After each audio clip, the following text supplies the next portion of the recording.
We are living in times of great changes.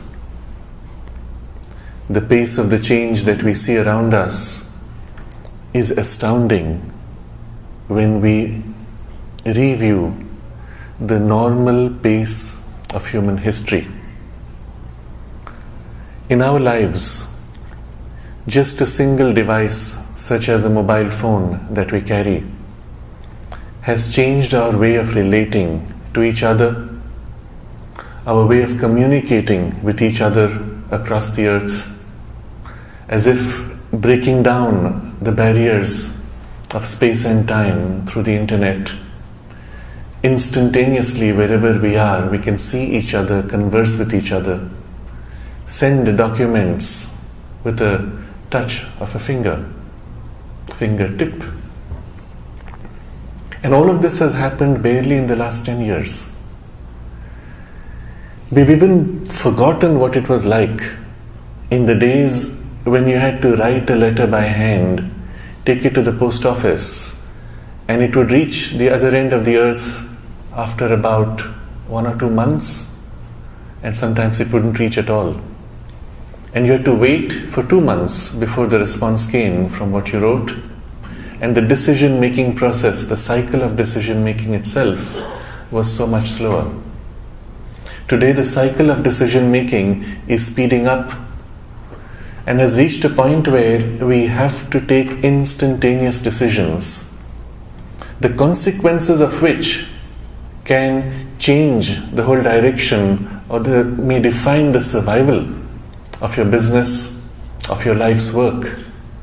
And yet you have to take that instantaneous decision based on information which is unreliable, partial, and which may even be promoted by vested interests. They say something like 90% of the news that we see or read is promoted news, which is defined by vested interests. In other words, lies or distortions of truths. And yet, in a growing information deluge, we have to sift through the 90% of confusion to get the nuggets of what is true. And our mind is in overload. We cannot humanly manage this pace of growth and change. It is almost as if evolution demands from us the awakening of faculties which have always existed within us, but which are being compelled to come forward, faculties such as intuition or inspiration, which can go right through the clutter and catch the nugget of truth. When you have to make a decision which involves an entire multi-million-dollar enterprise, and you have to do it now based on incomplete or even false information, how do you decide? You cannot use your reason. You have to tap into a higher faculty of knowledge, access that intuitive or higher grade of precise, infallible insight. And it is this character which is at the core of the current struggle of human evolution. It is this change which is defining the future survival or collapse of humanity. So before we explore the nature of this change, I want to take a view of the various prophecies, indications from different traditions, from scientific explorations, all of which point to some kind of a radical change. They do not always describe exactly the nature of the change. They catch a glimpse of it, and articulating what they glimpse in terms that a mind cannot understand. How would you explain 100 years ago what it's like to live today with mobile phones, with television, with aircrafts, which have changed completely the nature of the definition of human life? And so 1,000 years ago, we find prophets, visionaries, saints, who had a glimpse of something to come. And across 1,000 years, How do you articulate what you see? Because what you see is also glimpsed in essential symbolic forms, the details of which are not yet formed. Destiny is not set in details, not in stone. It is a trend, a direction of unfoldment.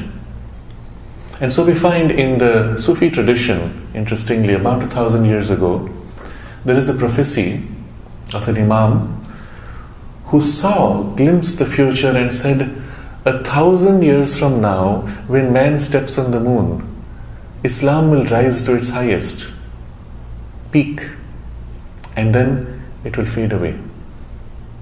And we see this 1969 as the event of human beings stepping on the moon, and subsequently in the 70s, the rise of oil prices and the rest that follows, and the current crisis that the religion is passing through, compelling a kind of an introspection, a kind of a reformation of its expression. But a similar prophecy also is discovered in the Catholic Christian tradition, where about 1,000 years ago, there is a visionary. He was an archbishop from Ireland by the name of St Malachy in 1139 AD.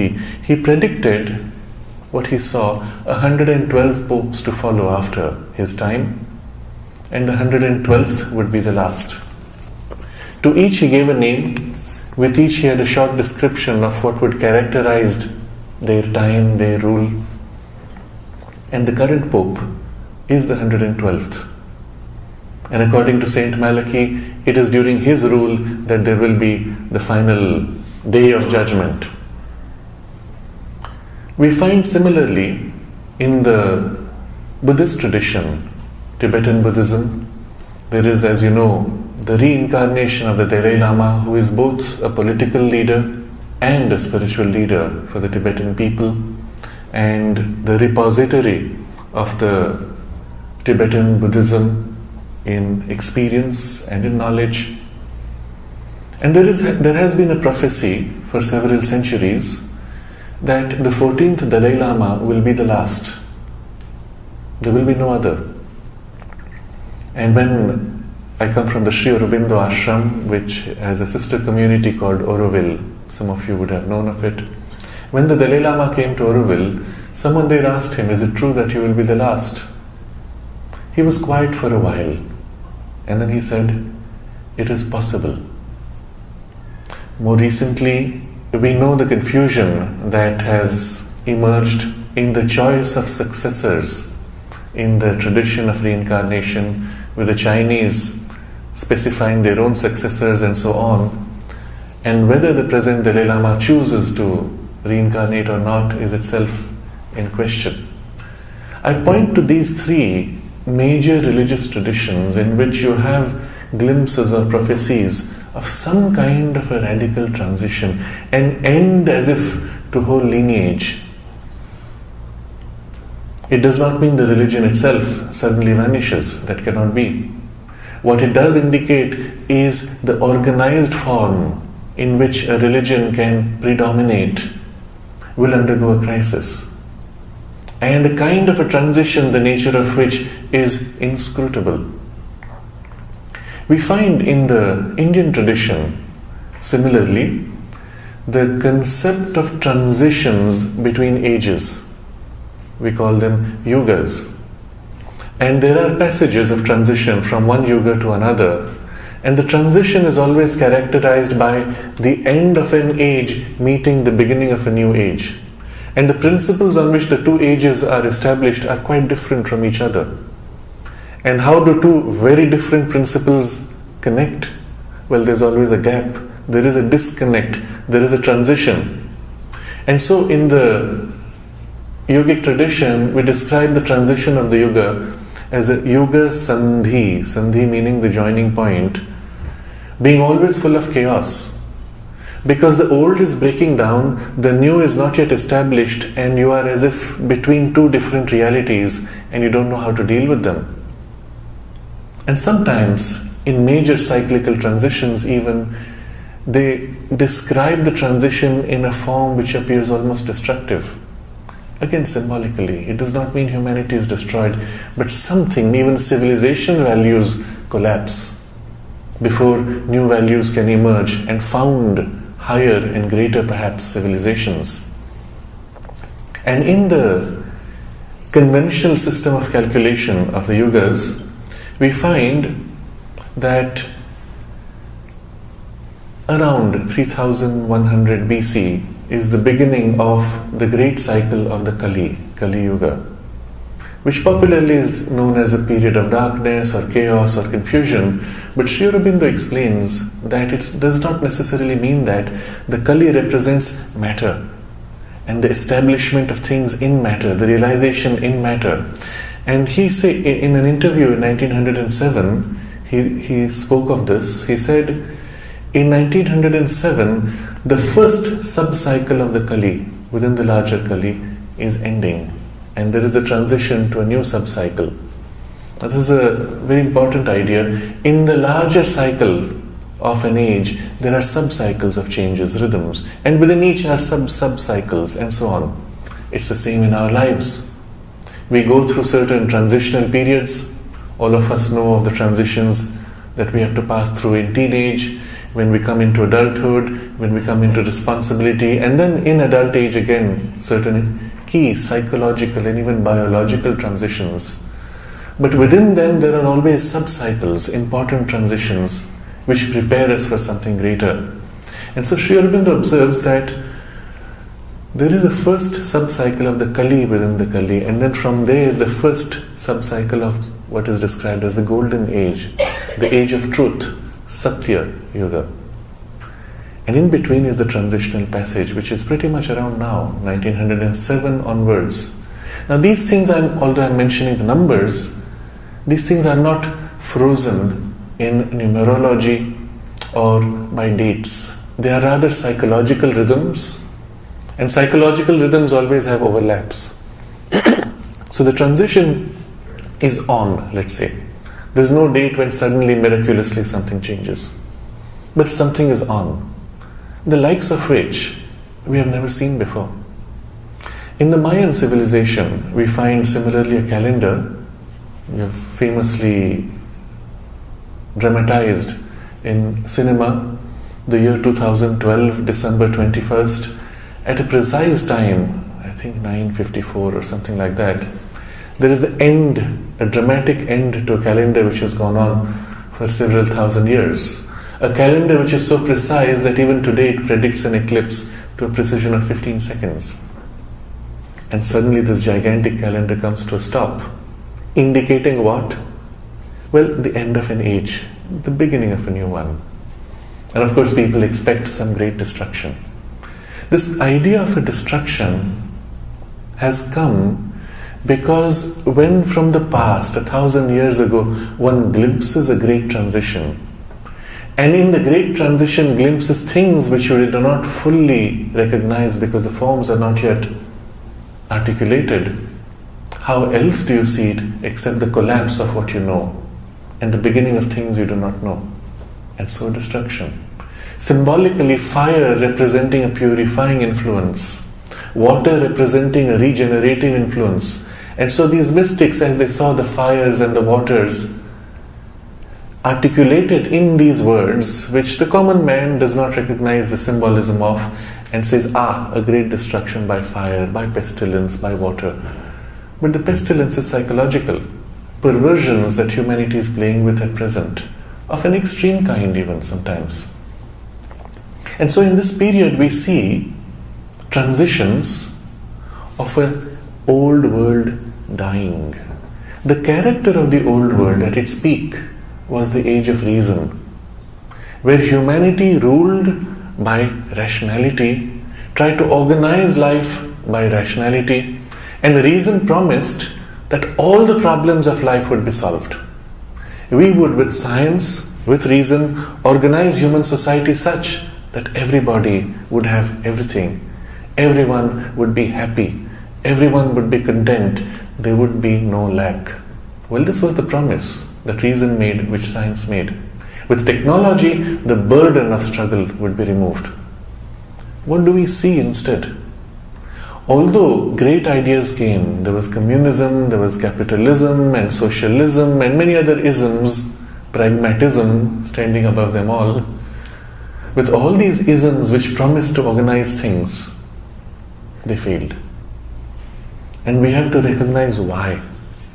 Sri Aurobindo goes to the deeper psychological principles behind these isms and shows you how they represent great truths, but they fall short of a completeness. In the principle of communism, Sri Aurobindo observes, is the great truth of human equality. Communism tried to establish equality in humanity. We were all comrades, we were all brothers in a common life. But in order to develop that truth, in order to impose that truth, it had to suppress liberty. Because the fact is, although we are all brothers and sisters, we are very different. And when we are differently abled, differently capable, differently skilled, then we will always have hierarchies and different levels of capacity and therefore of possessions. So they had to impose equality by suppressing liberty. In the approach, in the truth of capitalism, we find the principle of liberty presented as the greatest. Everyone is free to do exactly what they want and discover their own potential and realize their own dreams. But in the process of this freedom, you find equality suppressed. Equality suppressed to a degree that even under capitalist framework in its extreme, everybody is a paid slave. You are paid to do something that you hate doing, but which you are required to do because you have to pay back the loans that you took from the banks, and you're running on the same spot pretty much to survive all the time. You have to keep running, hating what you do, so that one day you will have enough savings in order to do exactly what you want, and then you will be happy. So there's a very strange disconnect between the promise and the reality of the capitalist framework, and yet it represents a great truth of liberty. Sri Aurobindo observes that these two great truths of liberty and equality cannot coexist unless there is a third principle of fraternity. And this has to be the foundation. Unless this foundation is established, liberty and equality cannot coexist. So we take the example of a family. In a family which is bound with affection, perhaps even love, but at least with affection, we find that everybody gets their space, gets their opportunities. Even the elders will indulgently help the younger people to play around, realize their own dreams, even make mistakes at their cost, because they are family, because we have affection, because we have love. And so it's possible to have a framework of equality as well as liberty only under this foundation. But the foundation of fraternity, as in a family, is very limited. It can be my family against your family. As you see, for example, in many old lineages in Italy or in Afghanistan, where they continue to battle across centuries. Because my great-grandfather insulted your great-grandfather, we will continue to fight. And that kind of a conflict can still be possible across family identities. We need a deeper fraternity, a deeper encompassing unity which can hold all together. It can be a national identity. And we see how national identities, often with the national ego exaggerated, have dominated or even attempted to destroy other nations. Something greater? Humanity perhaps? But humanity is so diverse. How can I recognize somebody who looks completely different from me, thinks completely different from me, has values completely different from me? How can I recognize him as a brother or a sister or a friend? It's difficult, not always obvious how. And when we put these different cultures together and get them to try to work together, well, it's not easy.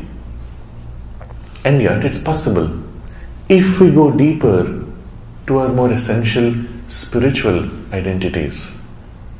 And in our deeper reality, in our deeper identity, we are all conscious beings in evolution. We may use different vocabularies, we may use the word of soul, souls in evolution. We may use a religious term, children of the same divine, because there's only one divinity, there are no two. Whatever vocabulary we use, there is a recognition of an underlying consciousness deep within each one of us, which in its essence is common, and yet uniquely representing itself in each one of us, uniquely defining the line of our individual growth and development. In discussing the conflict between religions, and religions offered to also bring unity in the world, and they have not, they have only increased conflicts. But in discussing the future of religions, Swami Vivekananda observes that religion will continue to split, to divide, until a point will come when each one will have his own unique way, his own unique truth of expression, his own unique religion, way of relating to the divine. And it is at that point that religion will merge into what we call spirituality.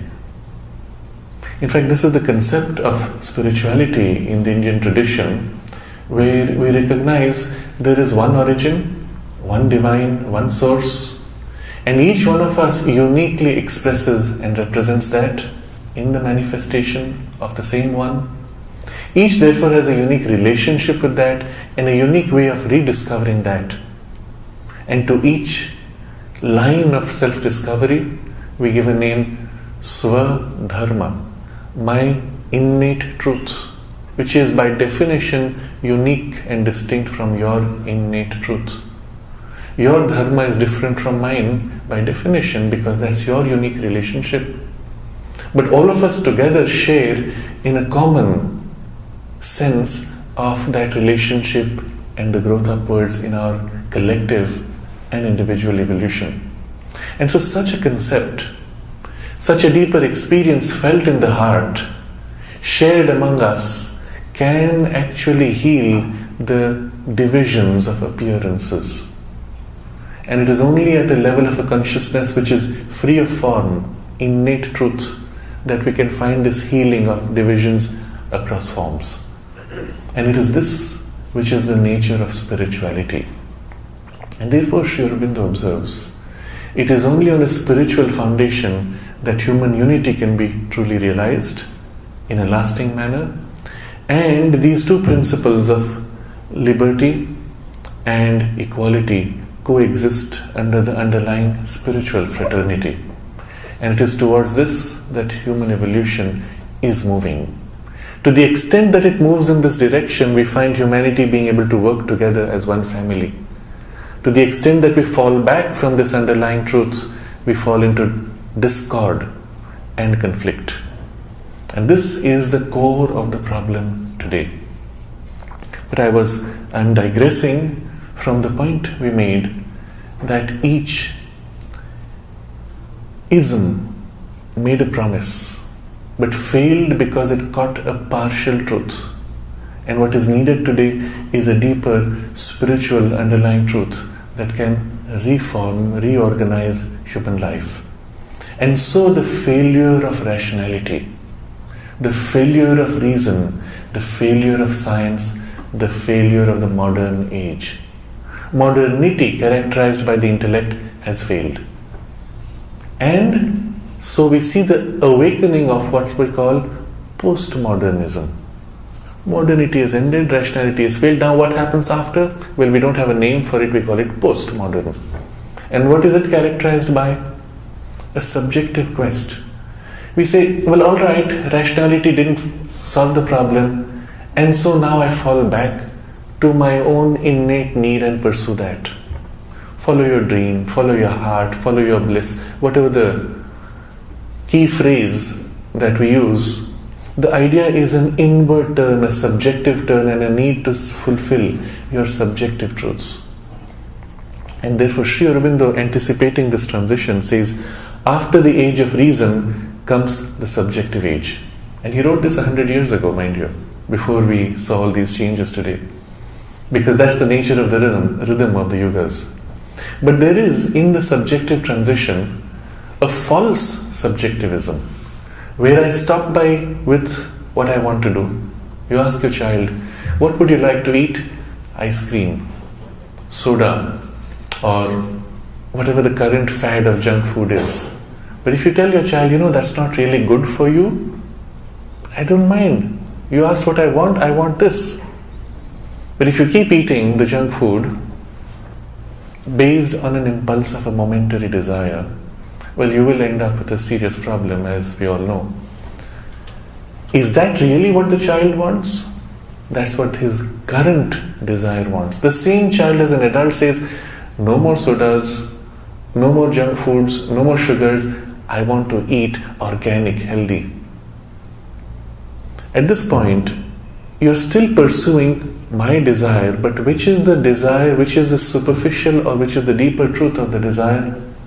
Well, as an adult, you have become now more self-aware, more mature, and the character of maturity is that you're aware of yourself in deeper and deeper layers. We are formed in so many layers. And a child at first is driven by this superficial impulse. As he grows in awareness, he deepens his consciousness. And if we stop short anywhere, we will inevitably end with the drive of desire, which will conflict with all other desires. All of us want to have the best of the world and rule the world, perhaps subliminally, just to be the king or the queen and have all the world and the universe revolve around us. At least we pretend as if the universe is designed to serve us. The child, 2-year-old, feels it truly.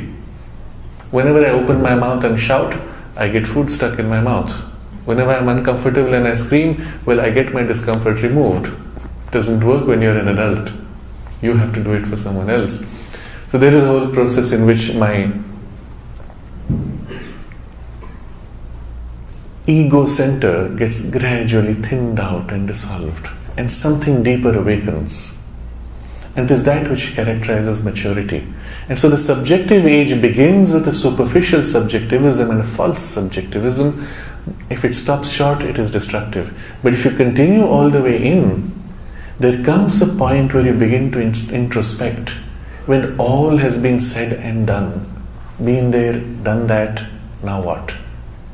And I seek a deeper satisfaction, a deeper truth of why I'm here, what makes my life worthwhile. It happens every time we have a shock. When the 9/11 attack took place, there were many who were in this rat race, in the extremes of Wall Street financial play, who suddenly stopped and said enough and walked away.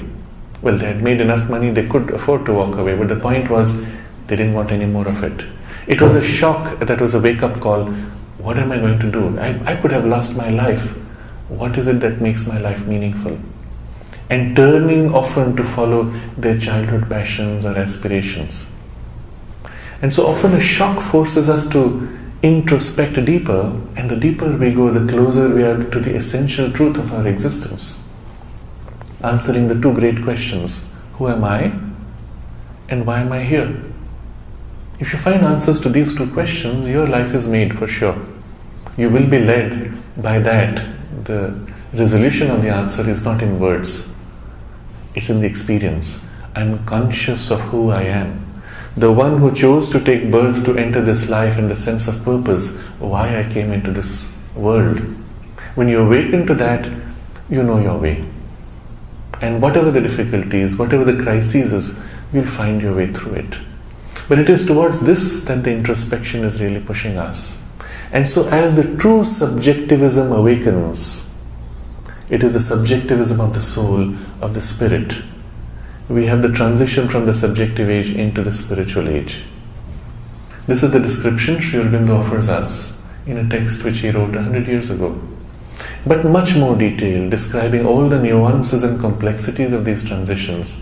For those who are interested, it is surely worth reading, because it suddenly makes you understand why things are the way they are.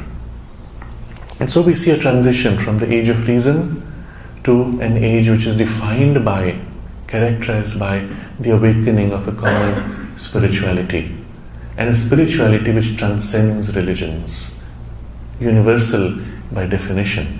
And in between the transitional passage is the subjective age which we are passing through. Now you see, the nature of the subjective age is extremes, false subjectivisms, true subjectivisms, partial true subjectivisms, all are in a pell-mell, chaos, potpourri, a big cauldron in which things are thrown in, forms emerge, collapse, reform, etc. This is the confusion that we see in the world around us.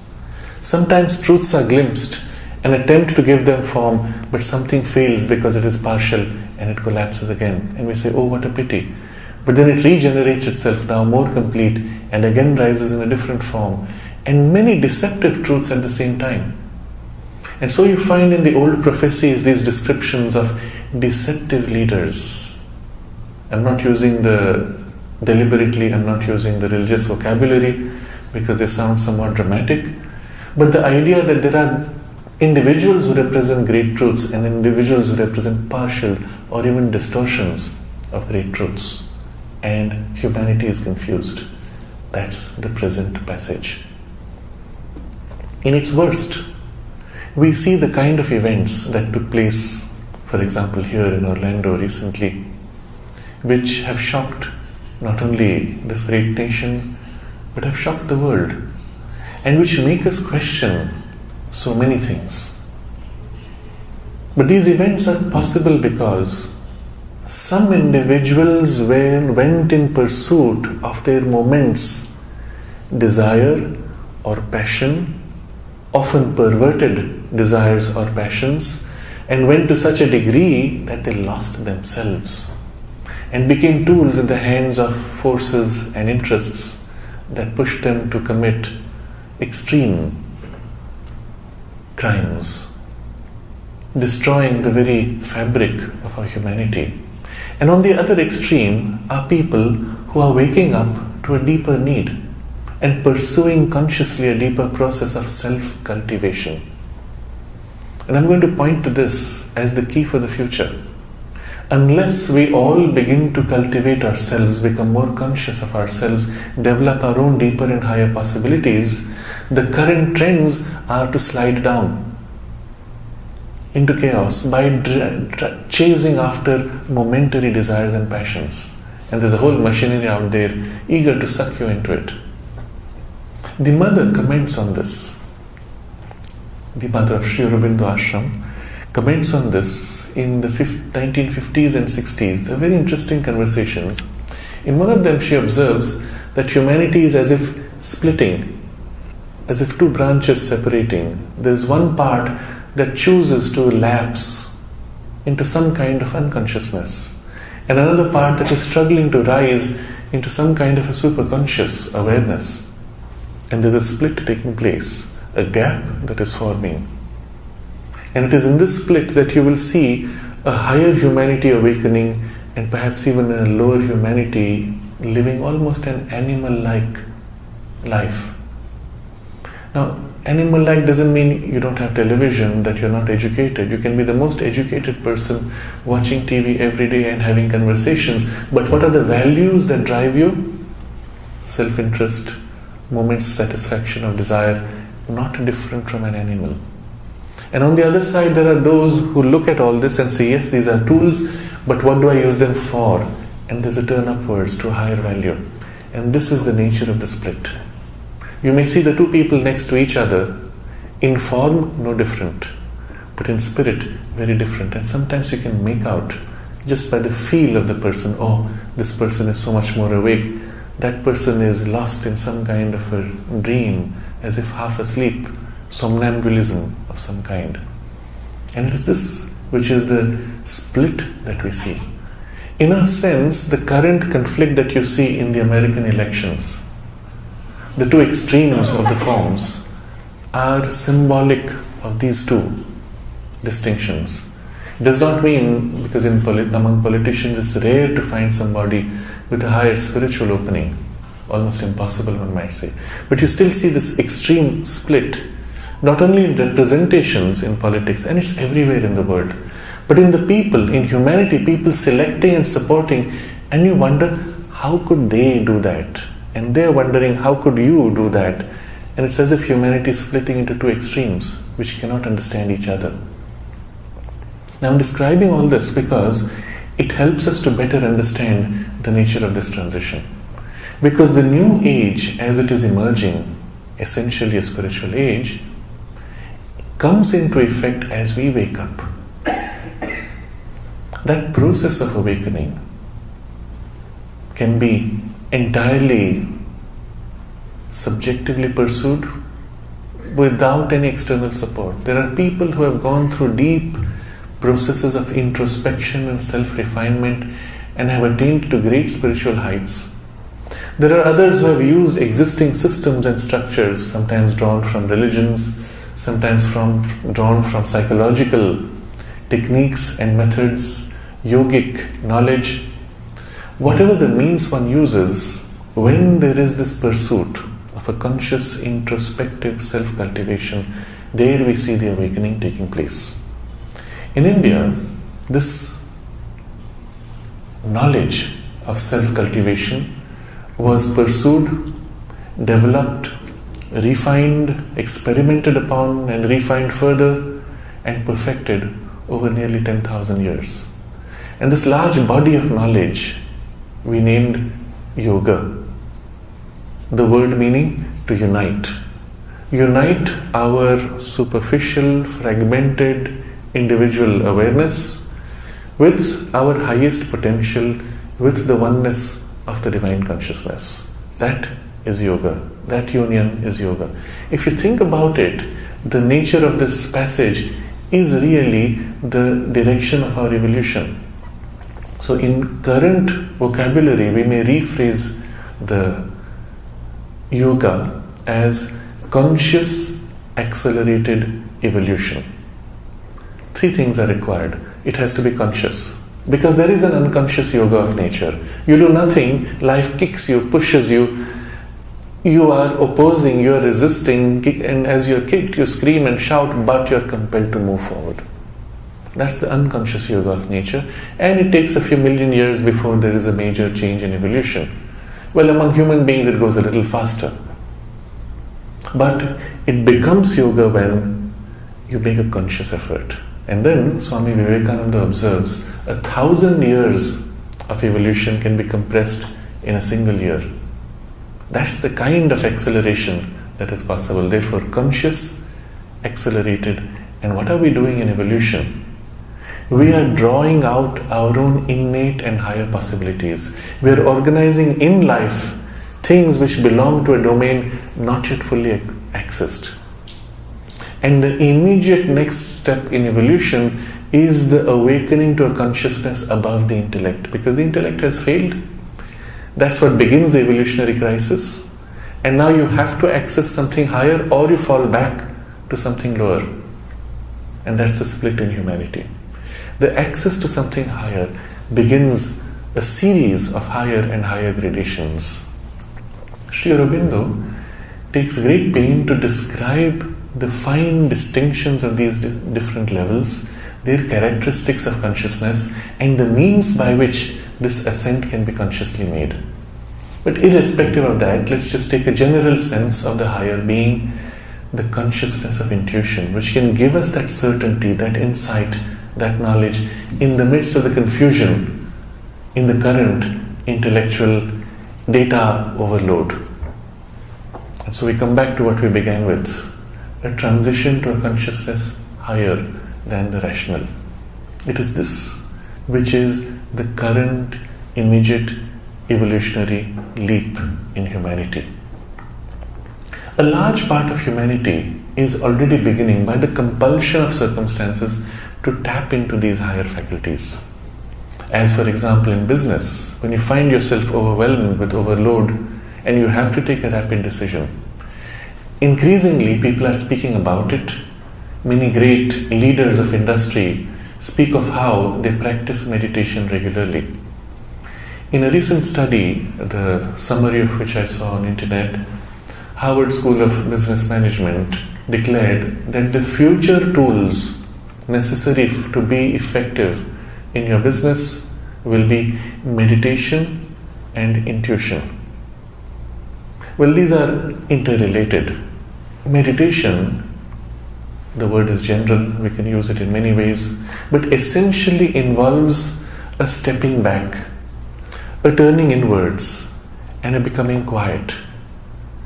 And in that quietness, sometimes spontaneously the intuition flashes and there's a recognition of an insight or a truth. Or in that quietness, we feel a deep power or strength, which then gives us the capacity to deal with the challenges before us and to work through them. And so these are fundamental tools which every future CEO will have to develop. Well, that's the perspective of the Harvard School of Business Management. But there are others who approach it in different words, different vocabularies.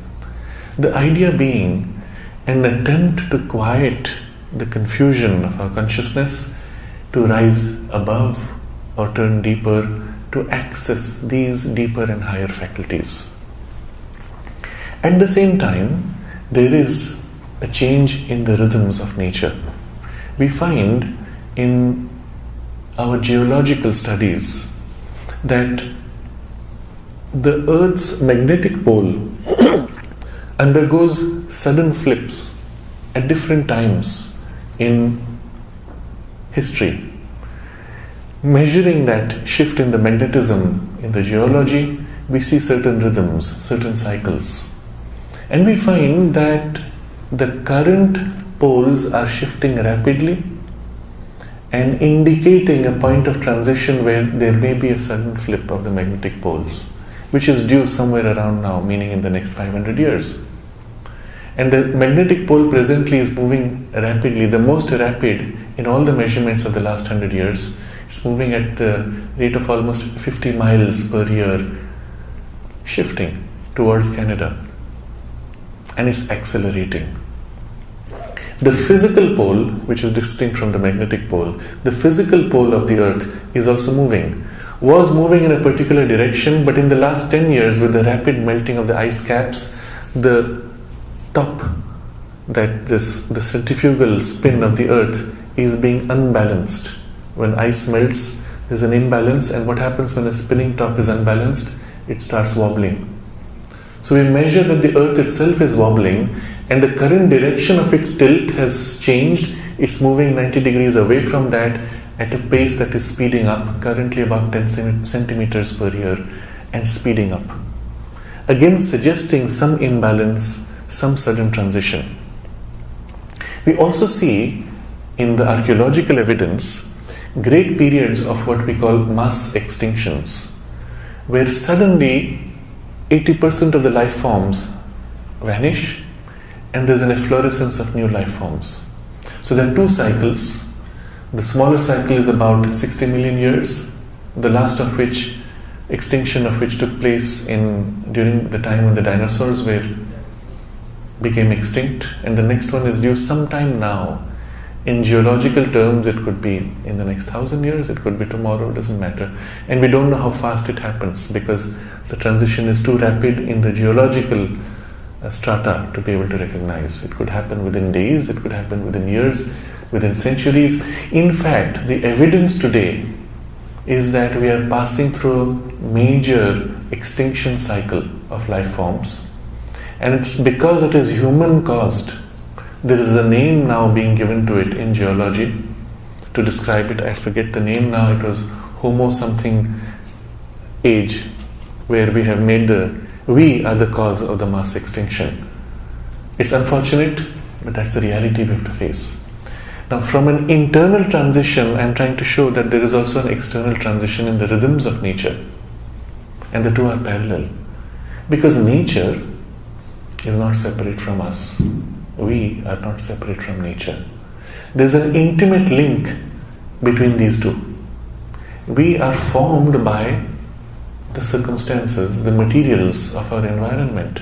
What's your body made of? The food you eat. What's the food made of?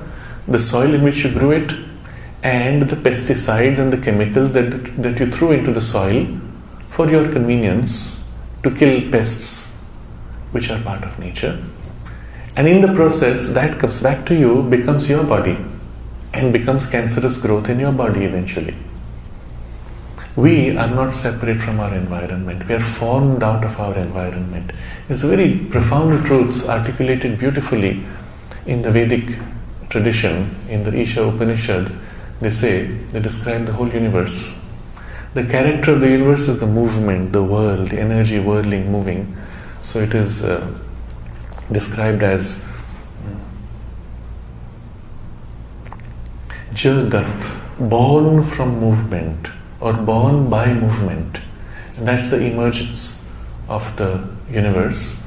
And Jagatyam Jagat, Ishavasyamidam Sarvam, Yat Kincha Jagatyam Jagat. The tiniest universe within the universe is intended for the habitation of the divine consciousness. That's the first verse.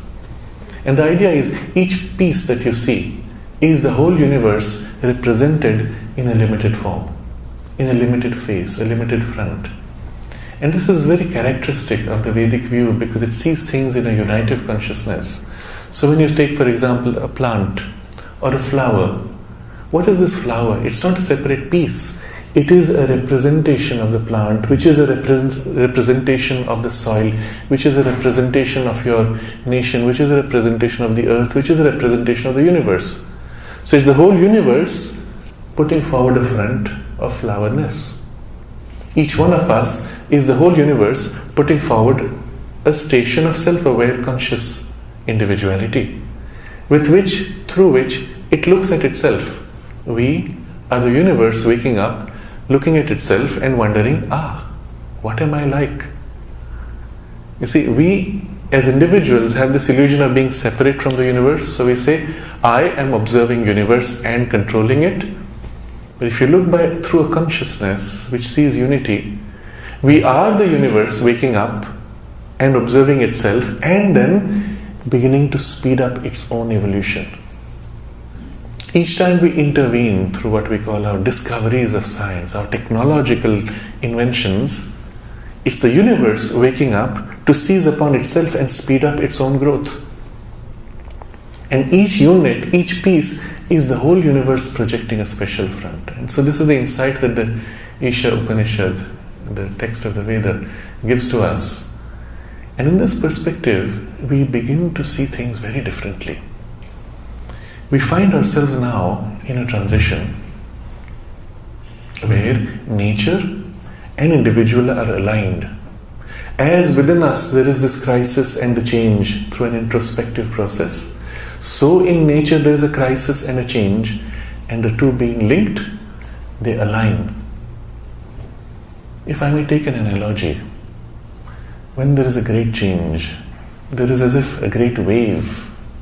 And in the ocean, a wave builds up from many miles. It's a tiny ripple that builds up gradually until as it approaches the shore, it becomes this gigantic wave. And we are like the foam on the crest of the wave. Or if you want to individualize the foam, we say we are wave surfers. We seem to be separate, but actually we are an expression of the foam. And as the wave builds up and moves forward, we can ride the wave on the crest and move with it. Perhaps a part of humanity chooses not to rise and goes out of sync with the waves and falls back. And that's the nature of the evolutionary change. A rapid leap, a breakthrough, so rapid in evolutionary terms that sometimes even the evidence of the transition is not obvious. Sri Aurobindo equates this with the last great transition when the human being emerged from the ape, with the missing link. The link is missing, it was there, but in geological terms, in terms of the aeonic cycles, it was so rapid that there's not enough time for the missing link to be established and found in your archaeological evidence. But it happened relatively rapidly, perhaps a few centuries, but that's very rapid in geological terms. And the human transition now is not unlike the emergence of the human out of the ape, and now from the human, a supra-human consciousness defining even a new species of humanity. Sri Aurobindo uses this word, a new species of humanity. And in the transition, even many intermediate species or variations of humanity. Not necessarily biologically different at first, but psychologically so different that you have to characterize it because it's a new consciousness, a new way of thinking, a new way of being and living. There's a very important problem we face today in biology and evolutionary biology. One of the signs that a species is heading for extinction is that it begins to lose diversity. In other words, it is no more plastic and cannot adapt to changes, and it is narrowing and becomes extinct when the changes become too great. That's a sign, a classic sign of a species heading for extinction. And the strange part is with human beings, when you look at our genetics, the diversity has been narrowing. And one of the suggestions that comes from evolutionary biology is perhaps humanity is heading for extinction. Sri Aurobindo answers this question 100 years ago. Surprising, he was very far ahead of his time by many centuries. He writes there that it may seem, because of the biological narrowing, that humanity is heading for extinction, but it's not true. He says, nature has built a vehicle, that's the human body, which is now plastic enough that she does not need to compel a biological evolution, and she moves now almost entirely to a psychological evolution. And we see today increasing diversity of human psychological types. That's the evidence that we are not heading for an extinction. An increasing diversity of psychological types and a rich variation and gradations, which point to this kind of a rapid evolution. So I keep this before us as a reference point that we are at a time of an evolutionary crisis in which a new consciousness has to emerge out of the old, a consciousness greater than the mind. Each one of us can participate consciously in this process, or will anyway be compelled by circumstances to grow. But when we do it consciously, we can be ahead of the pressure. We can be ahead of the pain of compulsion. You see, when you don't grow and life pushes you, the resistance meeting the push is the cause of the pain. But as we wake up consciously, the pain goes away and we are joyous in our leading at the cutting edge of evolution. That's where we are today. And we're heading for an age which is indescribable in many ways, because built on a consciousness which is so much higher, so much greater, so much more unitive, seeing things differently, valuing differently. And I conclude with a very interesting prophecy that comes not from religious traditions, but from the US military. You'll be surprised, the US military is into prophesying. Oh yes, they are. The CIA in 1970s developed a technology called remote viewing. It was initially developed to access this capacity that all human beings have to glimpse across distance, to see at a distance. And the innate capacity is there, but some people can develop it and have a higher skill. So the CIA trained people. They developed a training program. It was used to spy. And recently they declassified 10,000 documents which reveal how accurate this was. It was more accurate than intelligence on the ground. They had people projecting their consciousness across the distance, entering Soviet facilities and spying, drawing in great detail. But they discovered that they could actually project themselves in the future and see things ahead and in the past. So in one classic case, they had somebody observing a facility which was completely concealed. They had no way to access it. The person gets in and describes what looks like a submarine. He's asked to measure it. He gives you the measurements. It's too big to be a submarine and too far from the sea coast to be a submarine. And then they ask him to see 1 month ahead, 2 months ahead, 3 months ahead. And he describes changes. Eventually he says, now on this date, they break the soil, the land between this facility and the water. The water comes in and this big object floats out. So they had a date. They set their satellites to watch, and the world's largest submarine emerged from that facility on that date. Now, this is what we find in declassified documents. What is interesting is the people who worked in this field of remote viewing, many of them are under oath because of intelligence and so on, but they could speak of other things. They said every time they looked at future, they found in the distance a major event, the likes of which they had never seen. When they tried to articulate the character of the event, they could only get glimpses. In one of the glimpses, they saw people on the earth suddenly shaking and falling to the ground as if the earth was going through an earthquake. In other visions, they had people looking up, seeing something in the sky, and on the battlefield, they drop their weapons and walk away because battle is futile now. So something radical, and they couldn't make out what. But what they could make out was what happens after. Projecting themselves in the period after, some years down after the transition, they said the whole earth has undergone a change. The extremes of the seasons have as if faded. We have a much more temperate climate everywhere, suggesting perhaps a change in the earth's axis.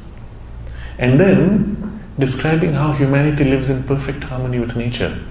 Animals and human beings meet and play together as friends, and so on. Very idyllic descriptions. Timing, they're not able to specify. What we do see though, in the mother's description of this transition, she said two things. One was a change in weather patterns. She said Earth's climate would become more temperate. The extremes of heat and cold would fade. That means where there's extreme cold, there would be warming. Where there's extreme heat, there would be a cooling. And on the other side, the human body form itself would undergo a change. The human body becoming more androgynous. And she said it would be seen most in people who are practicing, developing their physical consciousness, like athletes and gymnasts. And we see this today. When you look at the Olympic gymnasts, their body form is such, you're not sure if it's a man or a woman. But such is the direction of the biological evolution itself, she said. And she said in 300 years, the human body will be more plastic than you can imagine today. Well, these are all indications of a very important transition. The point being, we are at a unique moment in history. Never before has there been a transition of this kind where we were conscious of the transition. From ape to human, it was a subconscious, nature-driven impulse. Never again in future it will happen, because once we make this transition, well, it will be a very different consciousness. And so, we are at the unique moment in history. Whatever the external struggles, whatever the chaos that you may see, we can make a conscious effort to look for the signs of an emerging, uniting, deeper spiritual truths, which also is organizing itself at the grassroots as the large structures of human organization are breaking down. So I pause here and I invite your questions, your comments. Feel free. Yes. What do you think about the theory of evolution by Charles Darwin? Okay. Right now they're saying there's something wrong with his theory. Mm-hmm. What do you think? Yes. So there's a very interesting, there are many studies trying to prove or disprove the conventional evolutionary theory of Charles Darwin, and the concept of survival of the fittest being the driving force, or random mutations being the driving force. In the fossil evidence, we find major lacuna. We find gaps. We don't find intermediate species easily. We do not find transitional species anywhere. We have as if a form and then another form and a gap in between. We do not know what drives those transitions. There is a very beautiful tree of evolution, but we are not able to see its steps or its processes. So it's fine to assume there is a survival of the fittest process, but we have not seen signs of it. And there are many other evidences. For example, the appearance of the eye involves 13 different steps of mutation, all of which are useless in themselves. But when the 13 are layered in sequence, we have a working eye. How do you explain that? It can't be by random chance. The yogic perspective is different. We recognize that there is an evolution of form, but the driver of the evolution is not random mutation or survival of the fittest, but the consciousness inhabiting the form which changes, which awakes, and organizes the material around it to better represent itself. If you see it in this way, we can explain how the I emerges, because there's a consciousness now driving the mutation towards a purpose. The contrary argument to Darwin is everything was created instantaneously as it is, which is not always satisfying with the evidence. But when you see that the driver of evolution is consciousness, self-aware or unconscious, but still consciousness, then we can explain and describe the whole process much more accurately. And the implication for us is we can consciously evolve and develop our highest potential. There's no limit to that. Okay, so yes, we have covered a very wide canvas, and we need time, in fact, to absorb and assimilate the whole perspective. The point he is asking about is the sense that there is as if a minority that is seeming to rise more rapidly, leaving behind a majority at humanity, which does not seem to be rising or awakening so rapidly. Yes, in fact, in evolution, the transition is always made by a cutting edge. The tip of evolution is very narrow. A few individuals who represent an extreme of the higher possibilities are the ones through which the transition is made. But there is always this, let's say, a pyramidal structure. As you go down the levels of consciousness, there are more and more which follow behind. So if you think of evolution as an impulse in nature, pushing forward, there's the tip, and a few of us, because we make a conscious effort, are closer to the tip. And then there's the mass, which is not so conscious, which is dragged along or pushed along by the compelling circumstances, or even crashing circumstances, which force the change. The choice is ours, whether we choose to be part of the lagging humanity or the conscious cutting edge of humanity. And some of us are called to make efforts constantly to be on the forward edge. And it's a great joy to be there. It's also frustrating, right? So You're how right. do you deal with that? It is frustrating to be at the cutting edge, because the forms of the new life are not yet developed. We have to develop them. We have to attempt things which work, and more often than not do not work. If you had conceived of the internet 50 years ago, how would you have described it? I'll surprise you with this one. The mother described it in the 1950s. And it was in a class she was having with students, and they were discussing money and the future of money. And she said, right now this is how it is, but in future there will not be any use of physical money. And then she's looking at the future and she's describing, and she says, they will find a way by which they will be able to link the point of transaction with some central point. And while you make the transaction here, the numbers will be deducted in the central point. And you won't need to carry money. Now this is a description of the internet and virtual, plastic currency payments, right? You're carrying a piece of plastic. The actual transaction takes place in a computer far away. You don't even care where. It's in the cloud, virtual. Of course, it's physically located, but it's somewhere far away from the point of transaction. And she's seeing this and describing it.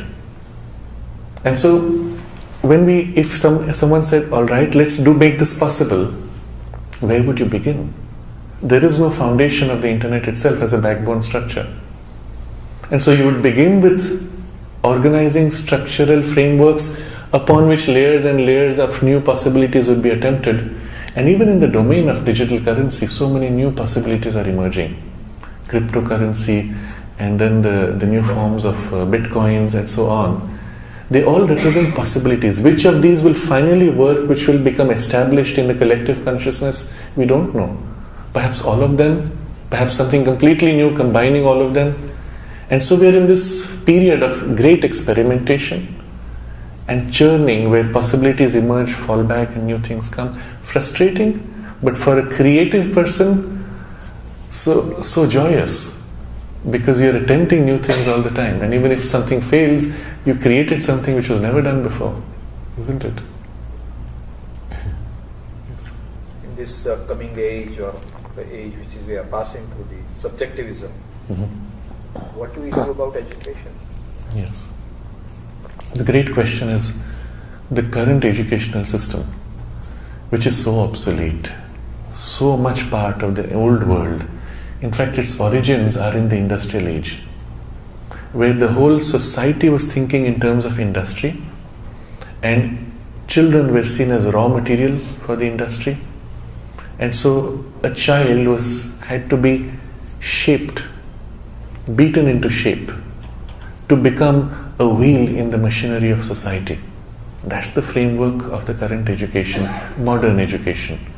So there has to be a postmodern or transmodern or deeper, higher, yogic framework of education, whatever vocabulary you choose to use, but something which bases on the deeper truths that every child is a soul in evolution. That's the foundation for the new education. And the framework of education is meant to help to develop the full frame of our personality and its capacities around the evolving soul. That together as a humanity, we may be able to work together in our evolutionary exploration.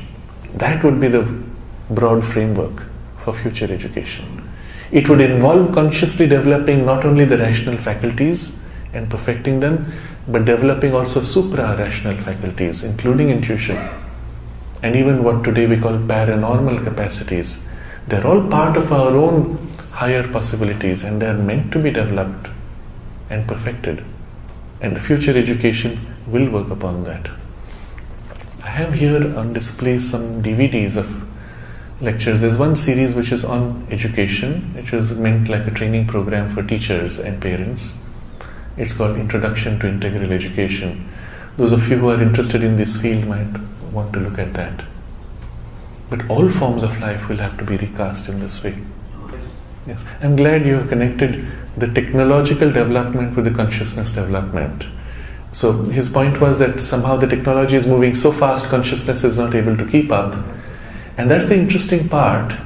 We are being forced to keep up with the technology, and so our consciousness is forced to adapt.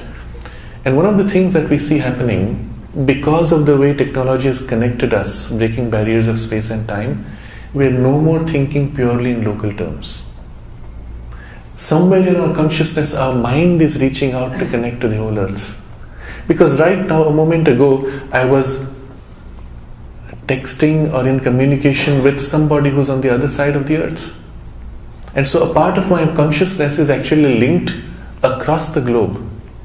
And I actually don't care where they are, what their national, gender or religious affiliations are. They're friends. And we're linked by this web of communication, I would say web of light, because communication in the fiber optics is light. So technology, actually, the pace and change and even the forms of technology are symbolizing, representing in material terms the truths of the spirit.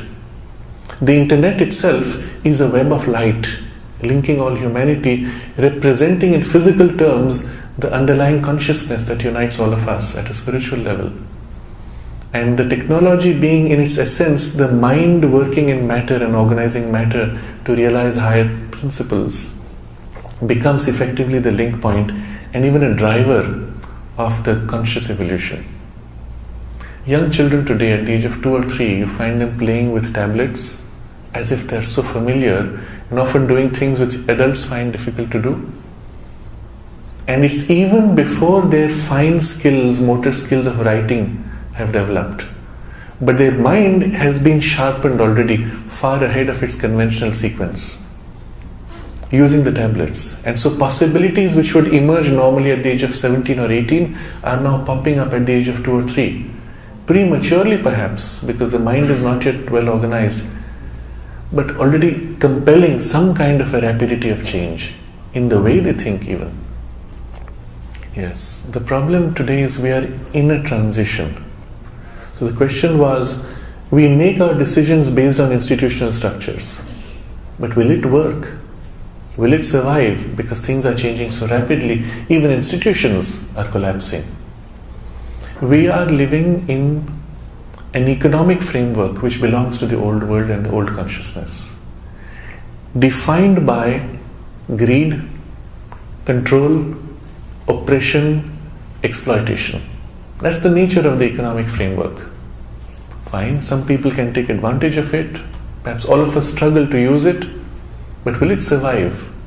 In its current form, not. Will the transition be gradual or sudden? We don't even know. And yet, we have to take decisions today based on this current framework because the new framework is not yet in place. And that's part of the problem, part of the uncertainty of this transition. And if somewhere within us we have the right consciousness, or let's say we're aligned to the evolutionary impulse, we will sense. And we have to learn to trust that sensitivity. We will sense this looks like a good opportunity, but something doesn't feel right. And so you drop it. And something else may not look like the best, but it feels right, and so you follow that. And over time you discover within a year or so, it was the right choice that you made, the other thing broke down, etc. And we will have to rely on this deeper sensitivity more and more. He's asking about Maslow's model of the hierarchy of needs. There is a deep truth in that, but it is a bit reductionist. The idea is that first we are driven by physical needs. When they are fulfilled, we move to higher psychological needs. When they are fulfilled, we move to still higher needs, and so on. But in fact, you might find children, well before their physical needs are secure, they are already aspiring for, dreaming for something which is way beyond impossible. And these are the people who realize maybe a portion of their dream and revolutionize humanity. So the truth, the deeper truth is that our innate spiritual essence and our soul is the first driver of our revolution. External compulsions of security and satisfaction of desire are secondary drivers. Even environmental programming on us is secondary. It's a very interesting observation Sri Aurobindo makes. There are three influences which form us: our heredity, environment, and the impulse that the soul brings with it, its sense of purpose, its maturity. And where the three conflict, the soul can override the other two. And increasingly this will happen as we grow more conscious. And so the model is useful as a first step, but it does not help us to make the breakthrough that we need. Yes. It's a very interesting question. When we sense intuitionally that there is a spiritual evolution taking place, but we would expect to see great spiritual leaders, but we don't find them. In fact, we find a burst of great spiritual leaders in the last century, and then suddenly a vacuum. Often now filled by people who are nowhere near that greatness, but still very charismatic. And it's surprising. But this is the nature of evolution, that there are those who come who are on the cutting edge. They give a push, sometimes a great massive push to human evolution, and they pass. The results of their push may take a couple of centuries to develop and unfold and actualize in material terms. They are not there physically, but that influence continues. The impact of the Buddha's realization is felt even today because of its sheer immensity and power. But we do not see his form. And so it is with the great personages. But if their work is done on that level, there is still the unfoldment where we play out our roles. And so normally there is a push, but the push will not lead to more such personages coming, because they were not really the product of evolution, they were the precursors of evolution. We are the product. So what you see instead, not a few great people, but a shift in the collective consciousness, a larger mass awakening. Now it may start with very simple forms. For example, today, all around humanity, people are more aware of their body and health. If you go back barely 30 years and you told people, oh, you must go to the gym every day, you must exercise every day, you must do asanas or pranayam for your health, for your well-being, for your mind, they would say, what are you talking about? Right?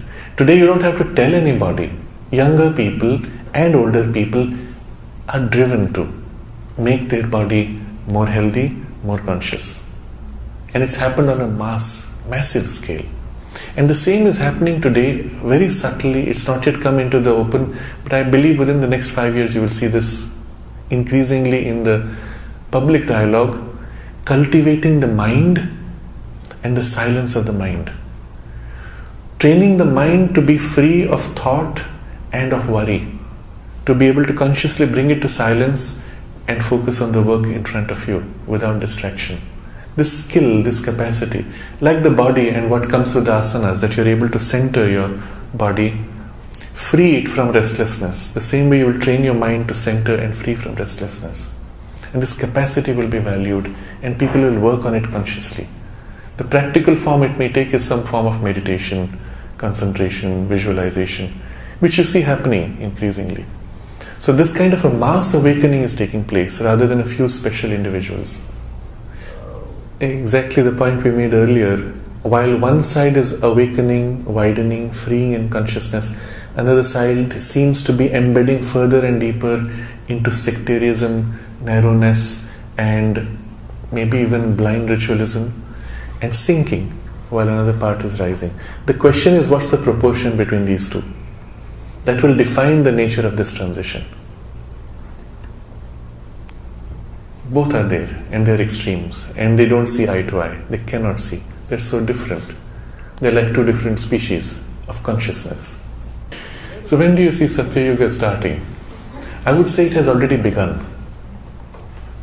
The fact that there is a sense of a global unity in humanity at a common level, and all of us are here because something in us resonates with that truth already. What is not obvious is the Satya Yuga now predominating and leading humanity. But the consciousness and the age has begun. The transition, in a sense, has been made in consciousness terms. It is now the organization of this consciousness in material life on a collective scale, which is a gradual process that we are seeing today. And sometimes nature will help us with a bit of a knock, a bump, a little bit of a crisis, a nudge to help speed up. But nature's intention is not to destroy humanity. All this effort was meant for a breakthrough, not for a destruction.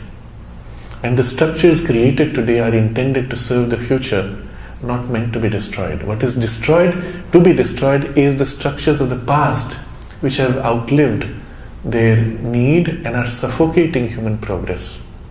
There you will see breakdown. But these other structures emerging are peer level, collaborative structures, which represent the first steps of the future. We are already in it. Does that make sense? Yes. It would be so much simpler if we could bring this right at the heart of the change-making processes at the institutional levels, and if the institutions consented to change, it would be so much simpler, so much more rapid and painless transition. Just as an example, in the United Nations, Sri Aurobindo makes this observation. The First World War led to the League of the Nations, which was insufficient. It broke down as a structure. Second World War led to the United Nations, which was better, he said, but still this idea of a few countries having the veto power, that would be the barrier, he said. And there would have to be a third structure which would emerge, more equitable, where each one would be equal as a nation. Now either the UN itself can make that transition consciously, remove this veto power which belongs to the Cold War mentality and has no relevance for the future, or it becoming irrelevant would be replaced by a new structure emerging, which should be a longer, more difficult process. So we have a choice. Do we do it consciously, rapidly, easily, or pass through a painful transition? And we are still in between these two possibilities. That's, in fact, there was mentioned earlier in introduction, I was part of a group that has been visiting the United Nations climate summits every year. And in the last meeting, which was in Paris, we were the only group which was bringing in the deeper spiritual perspective of the climate change and the transition. Almost all the other discussions centered around money. For example, there was one session which I don't remember the exact title, but something like financial opportunities in new climate technologies. So it's like, here's the earth breaking down, how can you make money out of it? Okay, that's useful perhaps. And so I even commented in our session, interestingly we were given one of the largest rooms. So somebody in the UN valued this session. It was titled, I think, Spiritual Dimensions of Climate Change. And I said in that meeting that perhaps this is the single most important session in the whole climate summit, because it's going to the heart of the problem and our relationship with nature, with Mother Earth. But yes, it would be so much easier. Mother makes this comment, she uses this phrase, if humanity consented to change. That's what it means. If we accept, it will happen quickly. It's a very important difficulty which we have to address. All of you are living in a space where the culture is very mixed. You have the best and the worst, and your children are exposed to both, and they may not always have the discrimination. How do you ensure that they get the best? And the first thing we have to do is to make them conscious. Of what? Of their own deeper inner sensitivity, where they feel they know this and not that. You can give them all the lectures you want.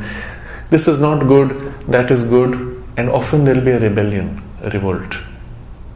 But if you make them sensitive, they go into a space or an activity which is unhealthy in consciousness terms, and they feel uncomfortable, and they walk away. If they are under peer pressure, they may sit through it, but they will not engage in it psychologically or spiritually.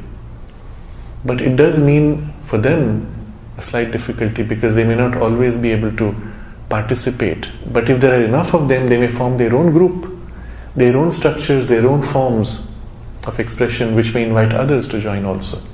That's the struggle that we have to deal with. So the first step is making the children conscious of their own deeper sensitivity. It takes two forms. At the earliest years, expose your children to higher spiritual vibrations. In your own home, you have a space where you may sit for prayer, for meditation, some form of puja or worship, where you create a space of sanctified vibrations. Let your children be with you in their early years.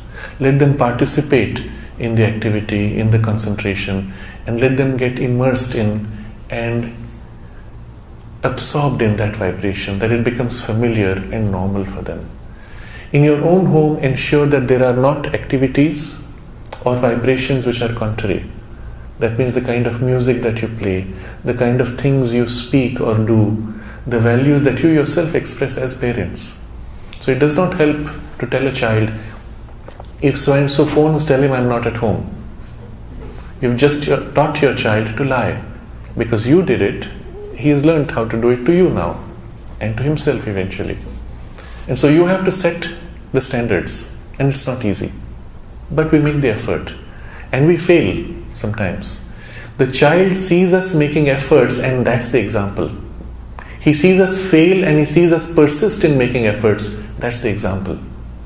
And he learns that to follow his deeper innate truth, even when you fail, even when it's difficult, is the higher value. That's the example you have placed. So this is the first step you will begin with. The second step is then to speak of it in these terms. Make them conscious. As their mind becomes more organized and self-aware, tell them, look, the world is full of mixtures, and you have to choose. And you have to follow your deepest sensitivity. When you know something is not all right, something is not healthy for you, be careful. And even if you explore it, be wary and know where to stop, where to pull back. And speak in such terms, giving them that responsibility. making them refer inward. So if they do something wrong, rather than giving a long lecture and moralizing, which only creates a reaction, you ask them, what do you feel? What would you really want to do? I have a classic example which I love narrating, which was given to us from one of the schools where we have this approach of integral education. So the teacher here was watching two children fight, and she didn't rush in, she didn't make a scene, scold them, she watched. And then one of the children came down and sat next to her, very unhappy. So she asked him, what happened? I fought with my best friend. She asks, what do you feel? You see the inward turn. And then he begins to explore. And he says, it's paining in my heart. In Hindi, idhar darad hota hai. And she says, what do you want to do? I want to be friends with him again. And then she asks, what's stopping you? And the introspection is now complete. He moves forward, goes there, makes friends, they start playing, and they start fighting again. But the point was the inward turn of introspection. There was no moralizing, no scolding, there was only making conscious of what? Of your deeper reference, which is already there. And in children, if you have not allowed it to become covered up and they have not become hardened, it's there. You have to cultivate it and give it its central place. That's the two things we can do to help this as parents. The rest become incidental and corollaries of these two things. Right. So the concept of karma becomes obvious when you look at the big picture. When you limit yourself at a small level, it's like I did this and now I get punished. But that's not true, because the universe is not designed to punish and reward. It's all about awakening and growing and evolving. But when you look at the big picture, what you see is this. Suppose you're swimming in water. You push the water. You get pushed back. Okay? That's action and reaction. But on the other side, the push that you made ripples out. And because everything is connected, eventually the ripple comes to you and hits you. Right? That's also a more subtle form of the karma. So in the physical domain, the gross karma is I push and I get pushed.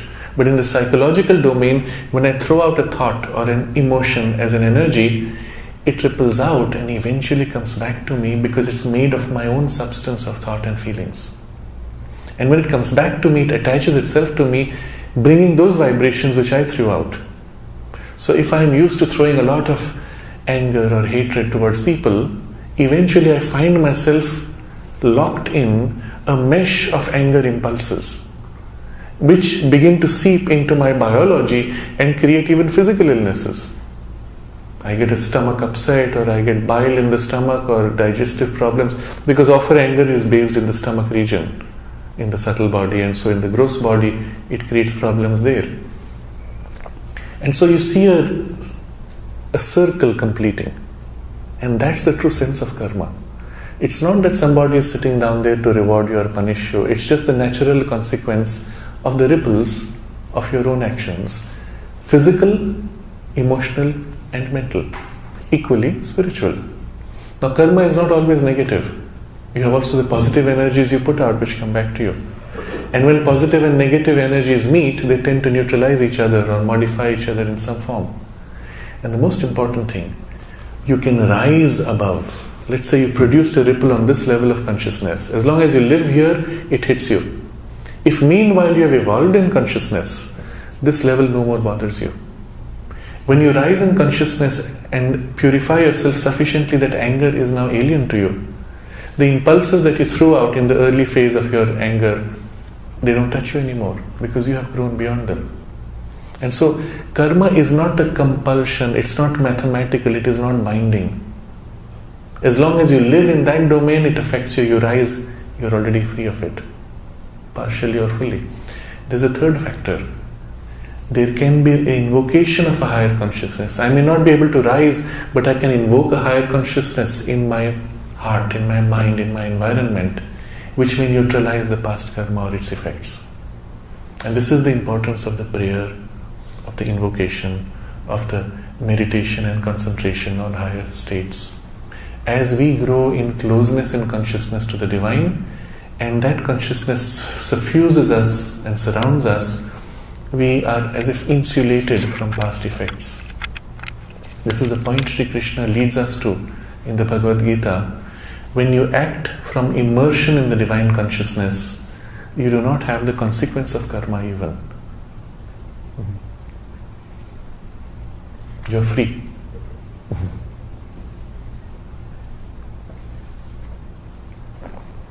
So this higher perspective is more important. You see, traditionally they emphasize karma more to make you behave well. Don't do bad because you'll get punished. It's good, it's a good start, but it's not helpful for the awakening. So many philosophers have put stress on reason and rational life. That is the question she's raised. Yes, during a certain phase of human development, reason was the highest reference, the highest value. And during that phase you had all these great philosophies which came forward. But now, if you try to argue out, if you try to convince somebody with reason, it doesn't seem to work somehow, because that age is fading out rapidly. There are even people who will say, oh, that's too intellectual, it doesn't satisfy me. My satisfaction is coming not from rationality, but by something deeper, which can use rationality, but itself is supra-rational. So now we are making a transition into an age when, yes, rationality has its place, but it has no more its preeminent place. Something else is greater.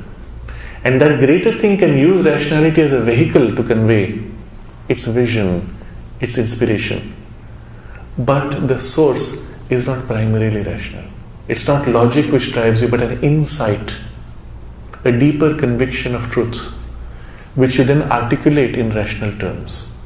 So here is the challenge for humanity. We have to train our mind, to train the skills of rational powers. But we have then to seek for truth above rationality and articulate using rationality. So rationality is a tool, no more the origin of knowledge.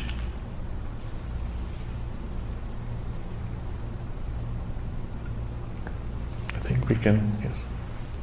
The foundation of most of the all religions is basically some kind of revelation of pioneer. Yes.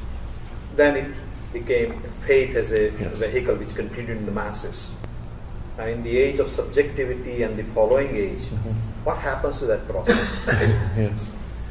If you look at all religions, the origin is in a spiritual experience or inspiration. Often with one person who is now the founder of the religion. But the articulation of the religion, because it had to access people who were not even fully rational, let's say 1,000 years ago, 2,000 years ago, 5,000 years ago, the articulation took forms which were much more mechanical. My founder did this, therefore I should do this. Or the cultural and historical circumstances now become embedded and define the character and forms of the religion, which have nothing to do with the spiritual experience or inspiration. I have a story, it's a little longish, but it is so revealing. It's a story of a yogi who is sitting in the forest and he has a pet cat. Every time he meditates, the cat disturbs him when it's hungry, paws him, wakes him up. So he ties the cat and sits for his meditation and then releases the cat. One day he says, I have to go on a pilgrimage. He leaves the space for his disciples. He comes back in 6 months and he finds his little house in the forest is surrounded by a marketplace. There are shops selling cats. And every shop says, buy my cat, genuine descendant of the master's cat, tie him to a pillar and you will get good meditation. It illustrates the problem of religions, where you capture a particular form of behavior which had nothing to do with the spiritual experience and make that central. My founder wore this dress, therefore I must wear this dress, and so on. So in the transition, all religions are undergoing through a kind of a breakdown. These extraneous forms are becoming less relevant. Even we are forced to discard them. You'll see often this is happening because people are moving across cultures, and in different circumstances of different laws, different nationalities, they cannot follow those specific practices anymore. What do? The form of the practice is replaced by a new form in tune with the essential spirit. You are forced to introspect, find the essential truth behind that form and give it a new form, or it gets discarded altogether. For example, there were communities which didn't believe in using any machines because, well, you find them today having to use a car. If they want to survive, if they want to get groceries, they have to use a car. And this happens in this space in America. We found recently some Amish people who were driving around, which is not in consonance with their stricter forms. If you don't make those compromises, but you ask, why do they not do it? And you go to the why, to an essential principle, the principle is free of forms. It can be recast into any form under any circumstance and it will still be valid. At the level of principles, and especially spiritual principles, you are universal and eternal, because spirit is universal and eternal. At the level of form, you necessarily break down eventually because circumstances change. Forms will break down. So all religions are going through this discarding of the most extreme, extraneous forms, narrowing to rediscover their essential principles and recast in new forms. And a point will come, as Swami Vivekananda suggests, where each one will have his own way of following the same spiritual principles. That is the nature of the dharma and the dharmic approach to life. So in summary, we are at the most important and the most interesting passage in human evolution. The mother goes so far as to say, being so important, it is worth it to not waste our time in things which, well, we have done many times before, which are being done by so many others. There are things we can do and should do which are given to us now uniquely as an opportunity. And to dedicate ourselves to those possibilities is worthwhile and makes our life meaningful. The form it will take in each one of our lives may be different. If you're working in the field of technology, it will be finding new ways to express these higher possibilities through technology. If you're at home looking after your children, it will be awakening these deeper values and higher possibilities in your children. If you're working in a specific form of business, review the relationships and the prime drivers of your business and your organizational structures and your means of inculcating values and disciplines. And bit by bit, in whatever space is given to us, we can begin to make changes outside us. But the external changes will be only as effective as we are able to make those changes first within us. And so the prime driver of our evolution is going to be the time we give to ourselves in conscious self-cultivation. Yoga by other means, other terms. You don't like the word yoga, don't worry. Conscious self-cultivation. And it means you must give time every day. 5 minutes or 10 minutes at least, where you sit quietly, shut out from you all of the world. Become conscious of that inmost, deepest and highest center of aspiration, where deep within you come your highest aspirations, where deep within you there is the sense of quiet, causeless joy, or a deep sense of purpose, meaningfulness, or a deep sense of completeness in communion with the One who is all, with the Divine.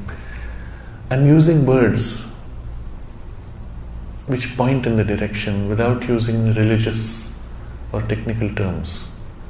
These are the experiences we have when we are in that quiet space, and to be in that, in communion with the Divine Presence, in whatever way.